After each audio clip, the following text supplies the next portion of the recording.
Thank you, and I'm sure there'll be others joining, but thank you very much, everyone. I hope you're all keeping well. I'm Rana Jawad. I'm Professor of Global Social Policy at the University of Birmingham, and some of you may know me as the convener of the MENA Social Policy Network. It's a real pleasure to kickstart the year 2024, in spite of all the mixture of news that we have around the world, but nevertheless, very happy that we're restarting this year's schedule of monthly MENASP Network webinars. We are very excited to be able now to showcase some of the really insightful outputs that are coming out of a long-running project funded by the AHRC Council in the UK around the relationship between social policy widely defined and conflict prevention practices and mechanisms in the Middle East and North Africa region. So I'm very pleased to introduce our speakers today, who are one of the first to complete their work on a public engagement type of project in the Lebanon. And I shall briefly introduce them, and then we'll hand over to them, and we'll just collect questions from everyone at the end rather. So very pleased to introduce Professor Andrea Rigon at the University College London, and Joana Dabaj, who's co-founder and director of programs at CatalyticAction.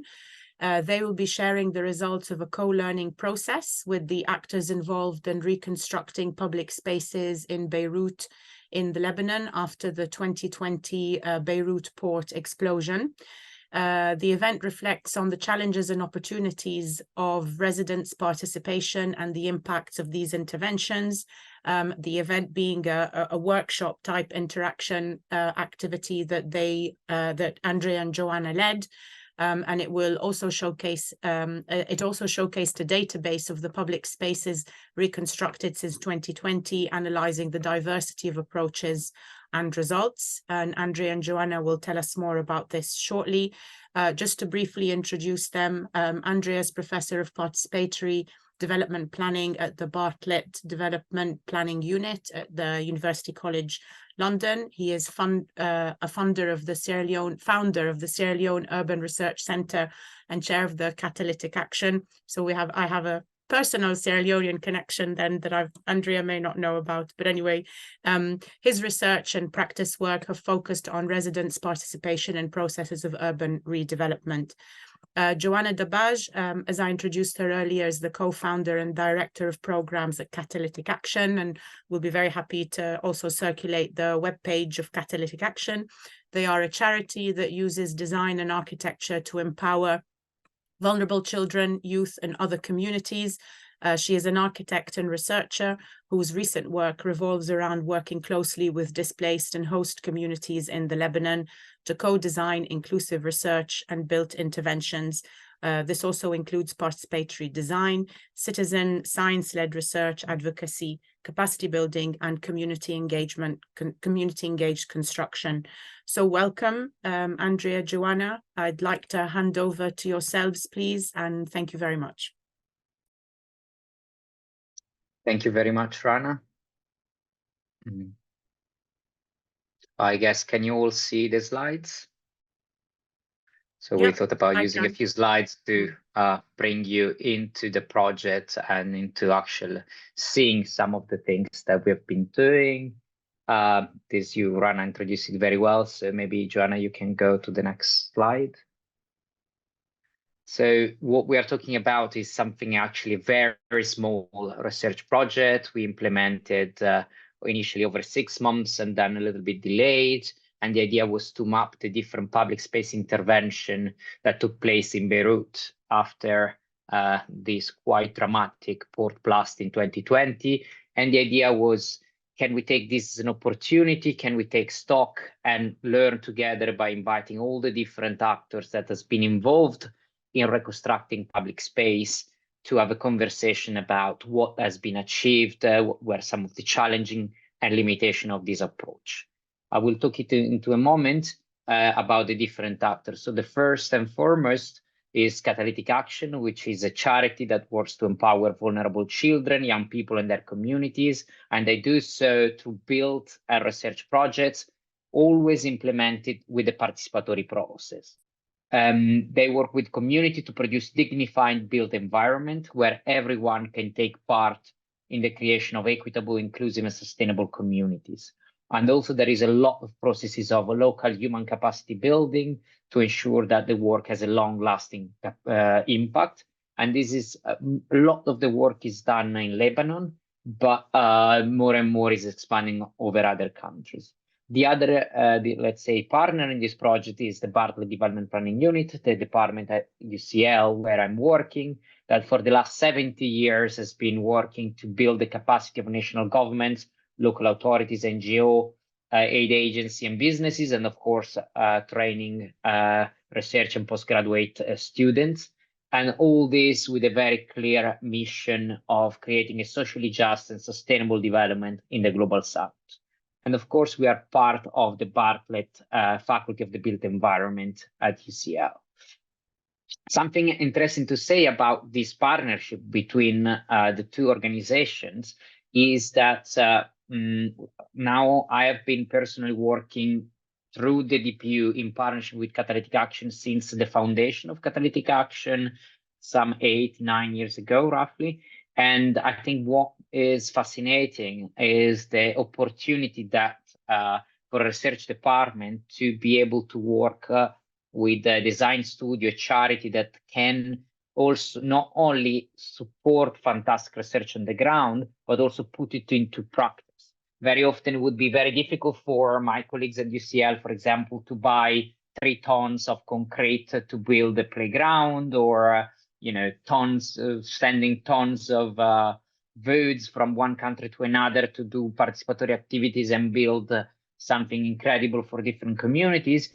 But this collaboration has been fantastic in terms of enhancing the practice, but also the policy impact of a university department and university research. And we have been over the years partnering a lot with many UN agencies, developing even handbooks that then shape the way in which humanitarian practice was conducted in specific fields. And in this particular project, why I'm nominally the principal investigator, I have to acknowledge that most of the work has been done by my colleagues at CatalyticAction. First of all, Joana Dabaj, who will speak for most of this presentation, but also Riccardo Conti and Sara Massarani, with the support of Giacomo Donati, Giulia Galli, Gina Kanawati, and Jana El Said. What were our objectives with these projects? So with this project, the first was really after 2 years from these explosions, we wanted really to take stock of these 2 years of intense emergency mode of acting and working and reconstructing and creating a space where all the professionals involved, be them working for the municipality, be them working for NGOs, being their artists, but that have put their skills into this process and try to see what we have learned about the efforts of reconstructing Beirut, and particularly focusing on public space. The idea is that we have seen also a lot through other work that public space have a fundamental function in terms of the social relations that are taking place in a context, especially in context of conflicts, in context of social tensions that are actually enhanced by disaster, explosions, and external crises. And so can we take stock and learn about their importance? We had a lot of anecdotal evidence and lots of evidence from other projects, but a lot of anecdotal evidence about the importance of this intervention that have taken place in Beirut. But we want to really collect solid evidence and systematizing that and creating this opportunity for learning. We also wanted to strengthen coordination between the different stakeholders. We'll see later, but all these reconstruction efforts took place in a moment of political and economic crisis for the country, where the state found it difficult to actually having a strong coordination role. Lots of things has been happening, but very often it was difficult for different actors to know of each other's work. and also thinking about what kind of synergy could exist there.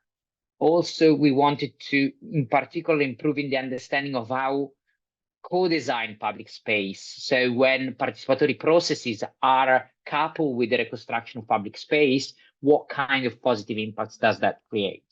And finally, there's a strong idea and agenda to promote co-design processes that in previous projects we have been working a lot to promote in a humanitarian context and beyond, particularly in areas where lots of displaced people and migrants live, and that was part of a previous project done with the United Nations that was called the Design Handbook, and we wanted to see what connection were there between some of the methodologies and the approaches that were developed in the past with the current reconstruction efforts in Beirut.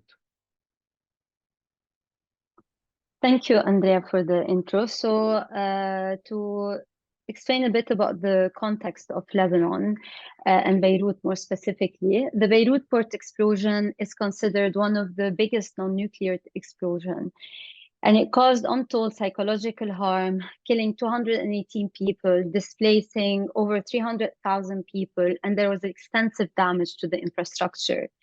Beirut is a city with a high density and a predominantly urban landscape that lacks adequate public spaces. Open spaces that were once inclusive of all residents of Beirut have lost this quality over time, excluding many residents. And in the absence of green spaces, as Harb and Mazraani noted, public life is experienced through streets, markets, but also through alleys, staircases, building entrances, vacant lots, and other random sites. And with COVID-19 and the devastating Beirut blast, the city needs to reactivate old and create new, safe, and well-designed public spaces. Rehabilitation efforts to build damaged areas of the city in the aftermath of the Beirut blast provide the opportunity to get this right. Although many of the public space projects were initiated as an immediate response to the blast, the majority of the spaces were only later recognized as important assets to rehabilitate, as they offered a much needed breathing space for the vulnerable individuals, especially children, and also for the whole community. The high number of rehabilitation projects happening simultaneously have put unprecedented pressure on local authorities to review and approve a high volume of projects, and often similar projects were happening in the same neighborhood, which required coordination, and they did not always produce harmonized visions in line with residents' needs. And in many cases, the rehabilitation projects generated a positive impact and were well received by residents, and in others, residents rejected the projects, demanded to be consulted. This research project produced 4 key outputs. Today, we will share with you the key learnings from the research, as well as present you with the outputs, which are the guide, the database, and 2 videos. To produce the participatory assessment of the reconstruction effort of public spaces following the Beirut explosion, we created an analytical framework that considers the specificities of the post-blast context. The research started by mapping public space projects that were implemented in Beirut. Data was gathered and analyzed through a series of interviews, followed by a participatory learning workshop, bringing together different stakeholders working on public spaces in Beirut, and the research was complemented by a temporary and participatory public art installation. To map the public space projects, we followed this criteria of selection: accessible to the public, even for a limited type of the day, built after August 2020, completed or with at least a significant component already built by the time the research project started in October 2022, including a physical and lasting component, and implemented in Beirut and its suburbs with funding stemming from the blast crisis. We identified 53 public space projects, which included a diverse range of public spaces, public parks, stairs, streets, community centers, libraries, art installations, street lighting, and murals. The database of public space projects was an ongoing exercise throughout the project phases. We welcomed input from practitioners to shape the results, which can be viewed in the interactive map, and also it is included inside the guide. The mapping of Beirut's public life and community projects done by the Beirut Urban Lab at AUB was useful for this phase of the project, as it included valuable database that we examined. We saw through this exercise the close proximity of some of the interventions, and the mapping also highlighted some areas that were not necessarily affected by the blast directly. As you can see here, this interactive map provides a way to actually scroll through the different projects, click on them, and get more information. It can also be navigated directly on the map, and then seeing where a project, maybe you want to look for a project in a certain neighborhood, and then you click on it and you get more information. This is available open access online, and it can be also directly viewed through the guide by clicking on the interactive map that is available on inside the guide. We interviewed 17 key stakeholders, including municipalities, INGOs, and implementing actors in January 2023, discussing 38 public space projects. And the participatory learning workshop brought together key stakeholders working on public spaces in Beirut to exchange learnings and develop practical insights. Workshop participants engaged in participatory activities that covered the main themes that emerged from the analysis of the database and the interviews with the key stakeholders. I will share now a video from the workshop.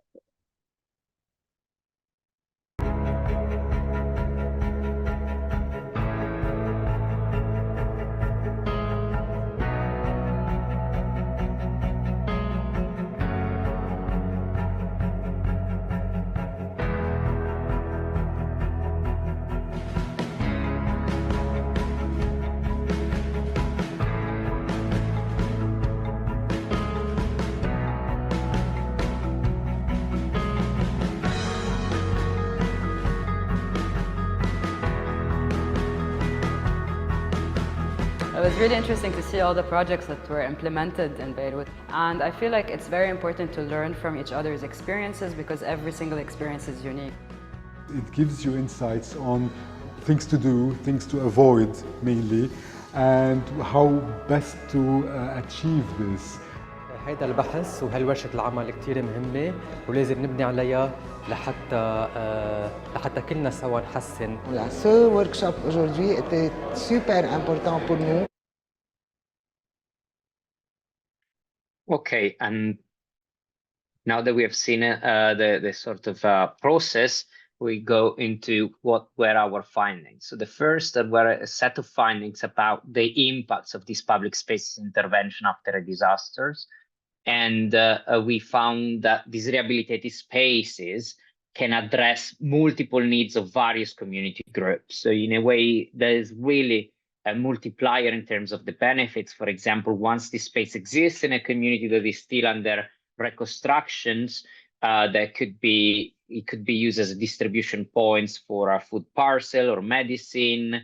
It also creates a new sense of neighborhood that incentivizes other people to open new business around the area that generates livelihoods, income, and other kind of complementary intervention by private actors and different residents in the area. We have also seen that very often these public spaces can create collective and lasting impacts that comes beyond the physical intervention of a communal meeting space. The strong idea of rebuilding those sort of community relations and sometimes constructing really new community relations that were not there before. So, for example, some neighborhoods where there was a lot of fragmentations of different communities, the sort of process of reconstructing and rebuilding the public space really created a new synergy and new inclusions. And particularly those spaces and those public spaces that adopted a context-specific and participatory approach, they really created a safe space where people felt included and start feeling the cohesion of society and start spending more time in these spaces with other people. And particularly, this was something that we found quite a lot, is that a lot of these spaces, because they need public management, and in the current context, it was sometimes difficult for the state and the municipality to maintain them in a way that the public could get access to it. And so it was really a way also restoring people's rights to public space, people's rights to their own city, and staying in such the space. Very often, a public space intervention can have a lot of multiplier effects, and therefore impacting multiple people simultaneously. And sometimes there's been an argument for many that in the aftermath of a disaster, your priority should be the houses of the people or private spaces, but sometimes these are very long processes, very costly and complex. And we have found that instead, public spaces that sometimes are felt as, non-priority, let's do it at the end when we give back, the basics to people. And we instead understood and learned that the public space is the basics of the people, because it's where then the whole reconstruction of the community can move around, having that, that working communal space. Over to you, if you want, Joanna. Yeah. So, few examples to materialize what Andrea just spoke about. People go to public spaces when they are feeling bad, especially children who find it difficult to express their feelings, and caregivers who otherwise feel stigmatized. This was a quote highlighted by a workshop participant when discussing Himaya NGO and TDH Italy's experience in providing psychosocial support activities for children and their caregivers. For example, this was happening in Carmel Aris Park that was rehabilitated by CatalyticAction and Himaya with funding from UNICEF, where Himaya was in charge of child protection program that is still running. Make Life Skate Life started a crowdfunding campaign to establish the Snoobar Skate Park in Hajj Beirut. Local and international volunteers came together to build the park. The skating community is offering skating lessons and ensuring the sustainability of the park. And in the Vendôme stairs that was rehabilitated by UN Habitat and CatalyticAction, new businesses started to open on the stairs as social activities were enhanced. There were some challenges in prioritizing public space interventions. To start with, the rejection by residents of the idea of prioritizing work on public spaces while the community was struggling to fulfill basic needs. So in order to gain community support, practitioners highlighted the importance of packaging public space projects together with plans to address other priorities. Another challenge was the lack of coordination among different stakeholders working in the same area.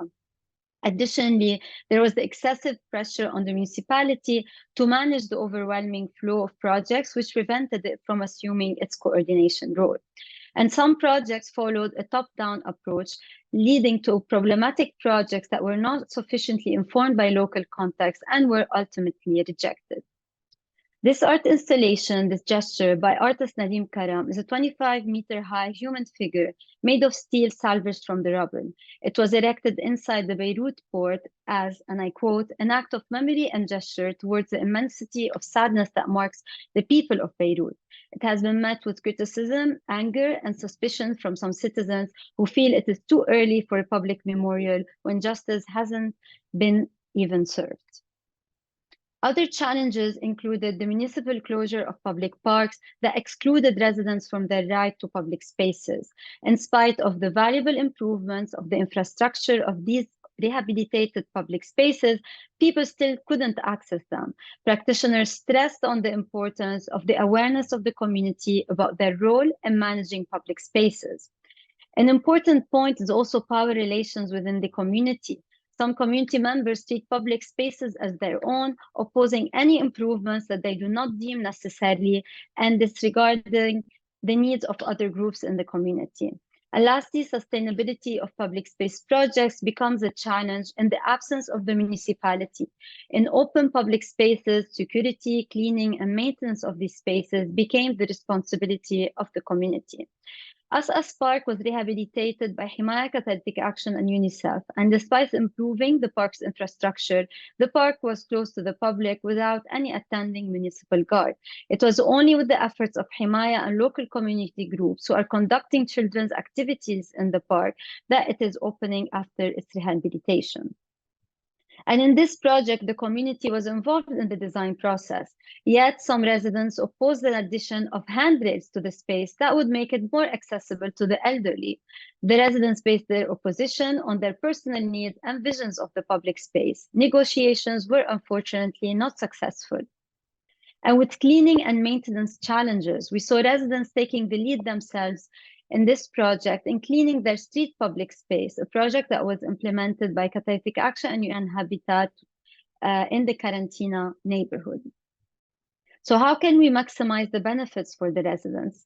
Residents who are engaged throughout the various steps of the project gain a sense of belonging and ownership of the rehabilitated spaces. And a greater sense of belonging can be achieved when residents' engagement extends also to the construction phase by being hired as laborer or even post-construction by using it to run community activities. One example of a project that succeeded in empowering residents to take ownership of the space is Laziza Park, established by Gro Beirut and upgraded after the explosion by Rashid Khair and UN Habitat. Here, the community still takes care of the plants and makes use of the park through various community activities. Another project is Nation Station, a community-driven project where residents and visitors participate in regular activities that the center holds. Another focus of the learning exchange was on the methods used by practitioners to measure the impact of these projects. It was highlighted that direct feedback, as well as opening channels of communication between residents and practitioners through, for example, WhatsApp, was key to understand better the impact of a project on a daily basis. Measuring the attitudes and behavior change towards the public space to understand the feeling of community ownership.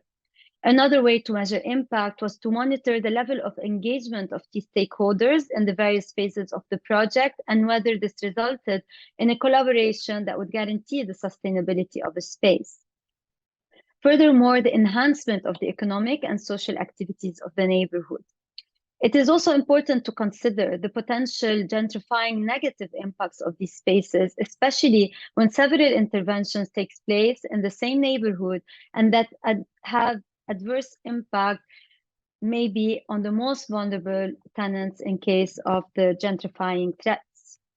In the Quarantina Public Park, children were engaged in 3 years participatory program that CatalyticAction designed around the rehabilitation of the park and the relationship with the built environment.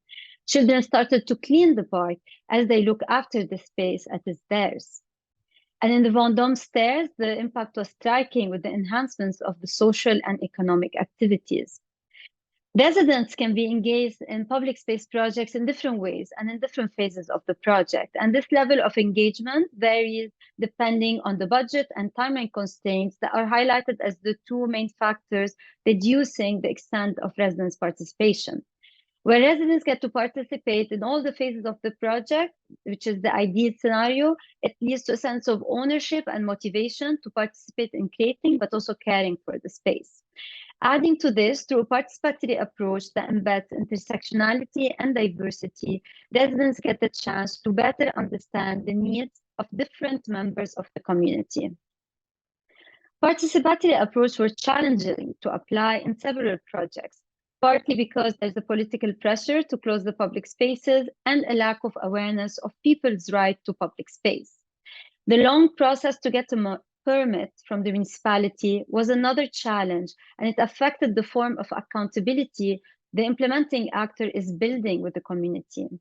It also takes time to ease authorities into accepting the engagement of residents in public space projects because this encourages people to meet who might provide potentially form a force that challenges existing political authorities.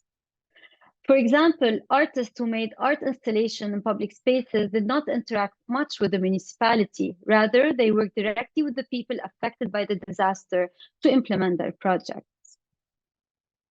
And after the significant destruction caused by the blast, practitioners found the rehabilitation efforts around the city provided a chance to build back better. For example, the post-blast rehabilitation introduced new materials and design to the parks to more effectively address people's current needs, such as creating inclusive play items and improving accessibility. The rehabilitation efforts also presented opportunities for collaboration with different stakeholders. And to build back better involves understanding how much the space is being used and by whom, and gathering feedback from residents to create spaces that better serve their needs. So an engagement and understanding of the local context and needs amidst the multiple crises was crucial as a step to build back better. In this project by Arc-en-Ciel and D4C, they created an urban garden that contributes to the vision for sustainable and inclusive municipality. And in the Karantina Public Park, the rehabilitation led by CatalyticAction with its partners followed an inclusive participatory approach that ensured children and their communities had a voice in the recovery of Beirut, and where their imaginative ideas of playing together become a reality, and where women play an empowering role of managing their local public parks so it stays open for everyone. And lastly, I would like to conclude by sharing the temporary public art installation that we designed and implemented in the neighborhood of Karantina as part of this research to reflect on the meaning of public space. We experimented and analyzed how people interacted with an open-ended structure that was left unattended, and how by altering the shapes, they would give different function to this public space. So it was formed of cubes of different weights, so they were some were harder to move than others. And it was implemented on a site that is a private land, but it was the most used public space in Karantina. What we found most interesting is how much it was used and the question it raised by having it on this private land, but as the space being used by most people in the neighborhood. I'll keep the video running for a bit so you can show a bit the configuration and what was happening.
Also, this video can be viewed online.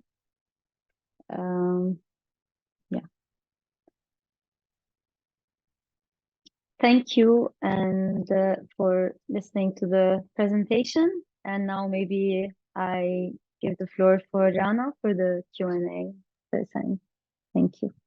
Thank you so much, Joana and Andrea. There's very thought-provoking ideas and research there that you've done, yeah, and it's very interesting to watch this video, and interesting that it's all children and how anything can be a toy for a child. But yeah, you raise many important questions, and well done again on your work. And hopefully you continue on to extend this and build on your activities.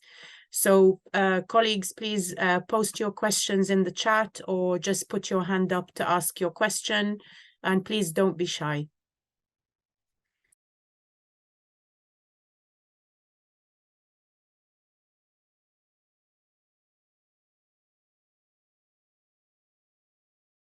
Okay, maybe I'll use the silence while people are thinking, because I know I had many questions. So if it's okay, I'll throw in at least one, and I'm sure others will be formulating their ideas. Oh no, we have a hand up. So Julian, I'll give you the chance to speak, and then I'll go after you if nobody else has anything to say. Please, Julian. I didn't want to interrupt you. You go first if you're. I hope it's a useful question. I just wanted to ask a bit more about the communities that you were working with, Joana and Andrea, and you talked about intersectionality, and of course we know now that there are, I mean, Lebanon is a very mixed population. And of course, there's extensive issues between the refugees and host populations. And I think, and I was just curious about whether in the geographical area that you were working in and the communities you interacted with and that you invited to the workshop, whether you could say more about the different profiles of the different communities and the different dynamics that might have played into their participation. That was my question. You want me to get that, Andrea? Okay, so for this research project, we were more engaging the community of practitioners as a focus. So it was through their experiences of working with the different communities that we learned from in the design of the project.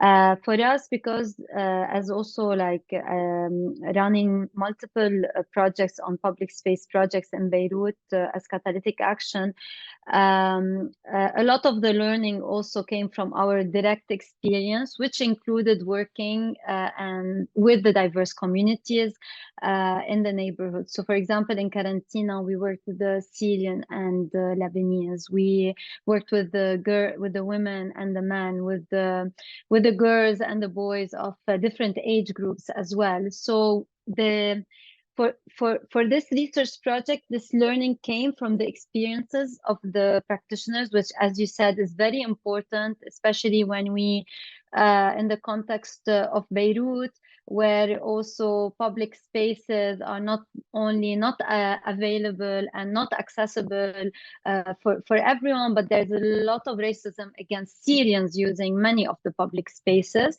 And these sort of experiences, we've had it and witnessed it first hands-on from our practice on designing and building and engaging communities in public spaces. So it is definitely important to highlight if we're working to create inclusive public spaces, not just from a physical point of view, but also for the community and residents that are, as you said, very diverse in different neighborhoods of Beirut.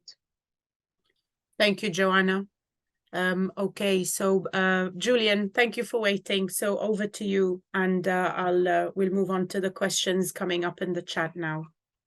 Sure, it's a bit linked to your question, Rana. So it was in the presentation you were talking about one of the problems being that people are only really thinking about their own use of the public space. So you mentioned, for example, the handrail on the stairs, and one of the things that you tried to do was related to intersectionality, to get people to think about other users of the space and the sort of more collective diagnosis. So I'm really interested in understanding, in practical terms, how did you do that? How did you go about encouraging people to think about the way that others would use the space?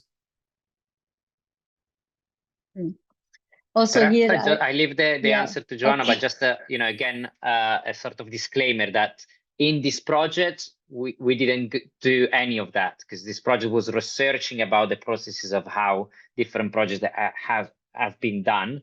But we have done other projects in which that was incredibly important.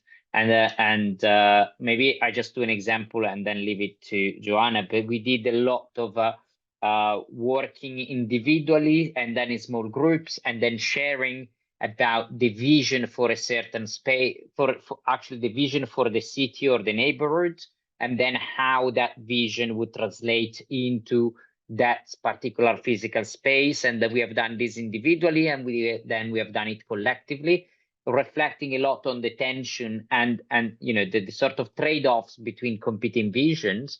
And then there was a lot of this reflection about sometimes using personas, and to see, how would a person with this kind of characteristic feel and find this space, and then what would be good strategies of coming up with a decision and a solution that would meet the needs of different people. Something that we found quite interesting is very often people do tend to agree on intervention that help those that are considered the most vulnerable in that communities.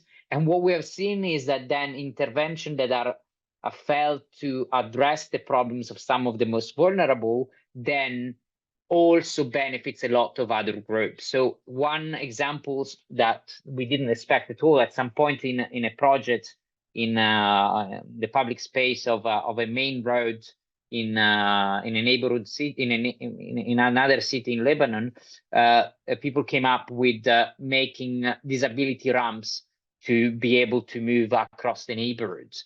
And then lots of people said, but there are very few people on wheelchairs. But some people said, yeah, but those on wheelchairs are really worse off. They really risk to be, not covered by cars, etc. But once this intervention was done, then was also very useful for the business owners to carry their goods to their shops. It was super useful for mothers with prams. It was very useful for elderly people because the footpaths were very high.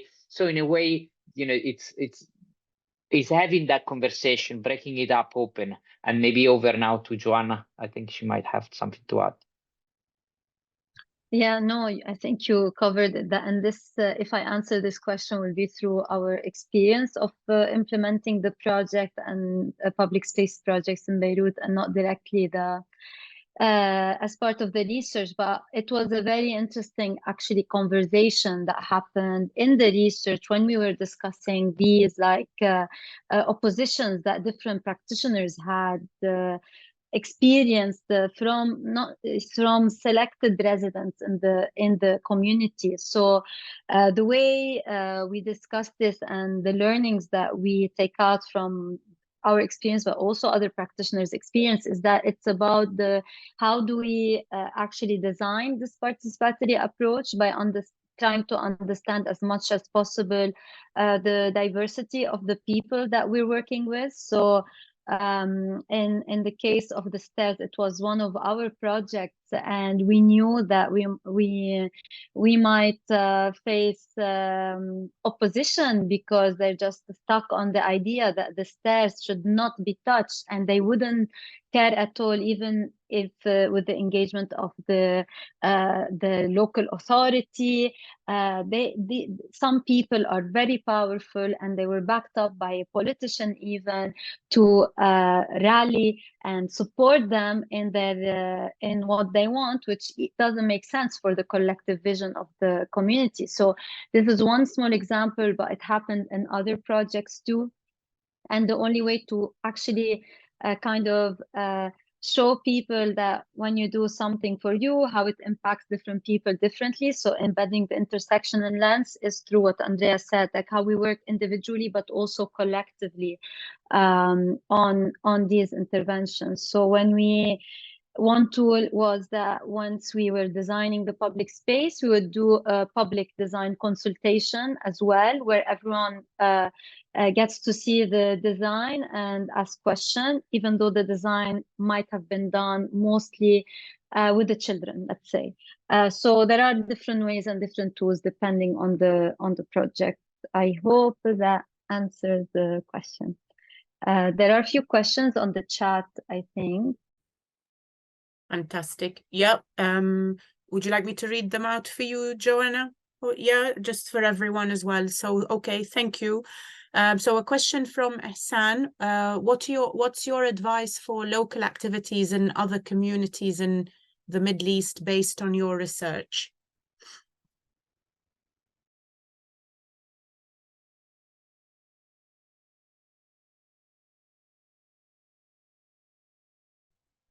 I think maybe my only point Andrea. is, sorry, not to assume that even the space that you are working is the right space.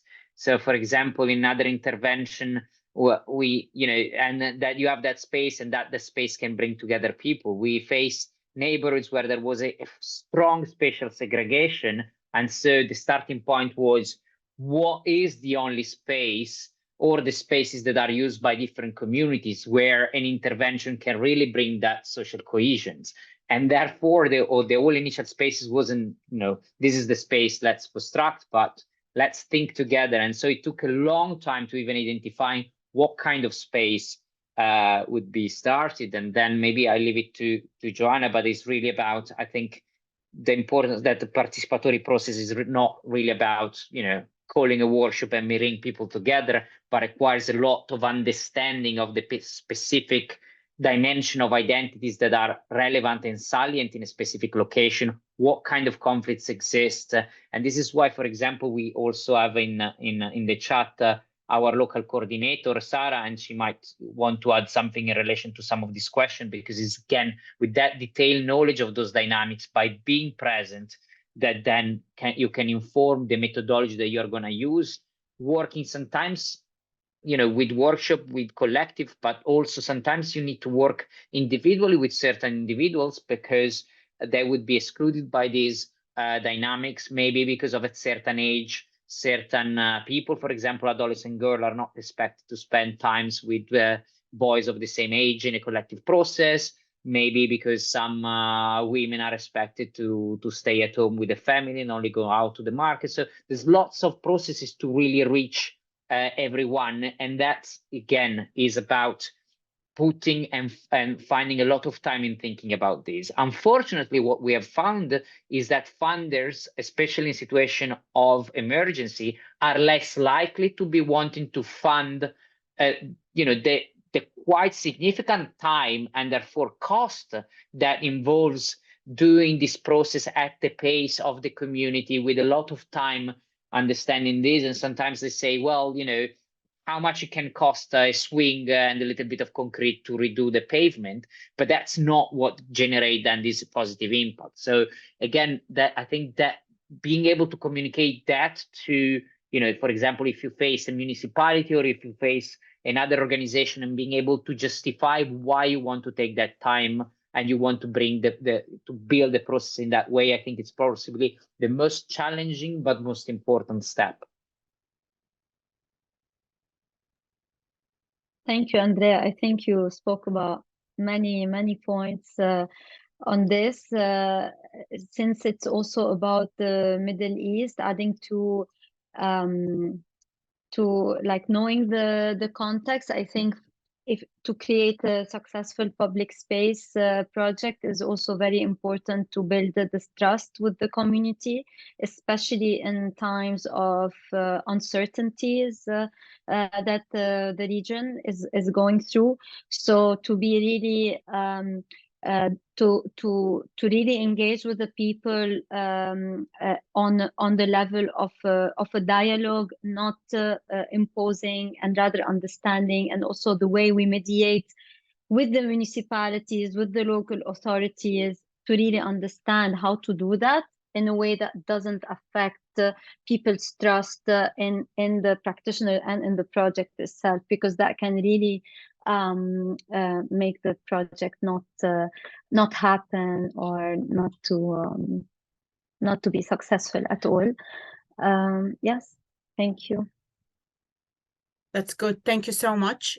So there's a next question from Amal. Hi, Amal. And the question is there any recommendation that, Joana and Andrea, you might give regarding who will take over the monitoring the operation of existing public spaces? Is there any thought to share experiences with municipalities outside of Beirut? And also a related sub-question, was the syndicate of engineers involved at any stage in your project? So in our projects as CatalyticAction, no, they were not involved, the syndicate, and I don't, if I remember correctly, in the projects that we looked at, maybe a few of them, they were involved to put pressure on the municipality to approve some of the projects. So as a monitoring and of the operation, unfortunately, most of the municipalities, and mostly in Beirut, they don't like it's not they're over, like they are over, how do you say, like they have so much going on, and maybe there's a lack of capacity to take on this role of overseeing, maintaining, making sure things are fine. So often it's the community or NGOs and community-based organizations that are taking on this role, and this is very rare cases. So in our specific experience, what we did to actually continue to maintain and oversee and monitor the public parks is through creating like an advocacy program where we train the women from the neighborhood to manage and take care of their public park.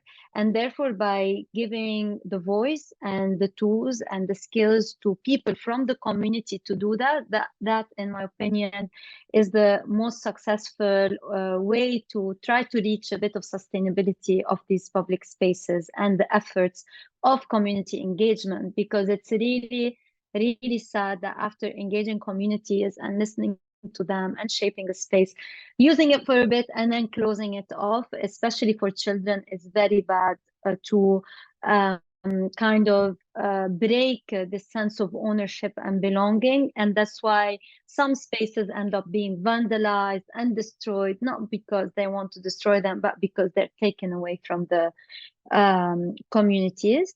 And to involve public and private schools, I think it's a good approach, because we often saw that by engaging schools to maybe run activities in the parks or even as participants throughout the process of designing, it was very successful way to create this relationship of the public space to the community and reach a big number of children and teachers and maximize the use also of the space, the future use of the space. Okay, I think if you have any thing to add, Andrea or even Sarah. That's really helpful, and thank you, Joanna. So actually what you've ended with sort of links to giving Sarah a chance. Sorry, Sarah, you're having connection issues. If you'd like to contribute any ideas or thoughts, I'm not sure if you can say them or post them in the chat. Yes, I think actually I just want to take the chance to say hi to everyone, and thank you for taking interest in research that was like very dear to our hearts. And what I want just to confirm what Joanna said, that yeah, in giving the power to the community, this is what matters, because in the end it's the community who would steer all the governing or the authorities like the municipality or, for example, the syndicate, when they see that the community are involved and they really believe in the spaces that they helped shape, the interest of the authorities will go there as well. So I just wanted to say that Joanna just wrapped it up beautifully. That's great, thank you. And going back to the questions, sorry, I missed a follow-up sub-question from Amal, which I think also links to what Joanna was saying about teachers and schools. So was there a role for public or private schools, well, representatives of schools in your project, Joanna, Andrea, Sarah, or do you think that this would be a link that you could develop in the future to expand your work? For this research project, it was not directly related, because as Andrea said, the aim was to work with practitioners on the public space projects in Beirut. But I think I already tried to answer this question. I was quicker. I saw her question earlier, and it's through the projects themselves where many initiatives that were working on public spaces in Beirut did engage the schools around to outreach to the children in the areas, to engage in the design process, but also to for the activation and phase after the spaces were rehabilitated. So, for example, when we were doing like a mural activity, let's say to reach the students and be able to reach more students, schools, public or private, were very important to for the outreach to reach more children, for example. Yeah. Yeah, very interesting. Thank you. I'm sure we could say more, perhaps in the 3 minutes we have remaining. Would anybody else like to contribute more comments, please, or questions to the presenters? Yeah, I think there's a question by Mariano, and I think Andrea, you can answer that. It's about to the students and the university, how engagement research can positively impact the learning and design process. Yeah, Sorry, I misread that as a comment. I apologize. I thought Mariana was congratulating us. Sorry. No, I think, but I think this project for me is the perfect example, and I think the partnership we have been having between the Development Planning Unit and CatalyticAction is another example of how, you know, very often, as I was mentioning before, it's difficult to find, for example, from UN agency, which are a big CatalyticAction donor, or other bigger international NGOs, sometimes the funding to really fund this type of learning about the processes, but also to fund that kind of intersectional work that we do with communities. And so this pairing has been fantastic, because we have been able to get, you know, research funding and, you know, kind of activist researcher or action researchers like myself that then work alongside an organization like CatalyticAction, where we have architects who are hybrid researcher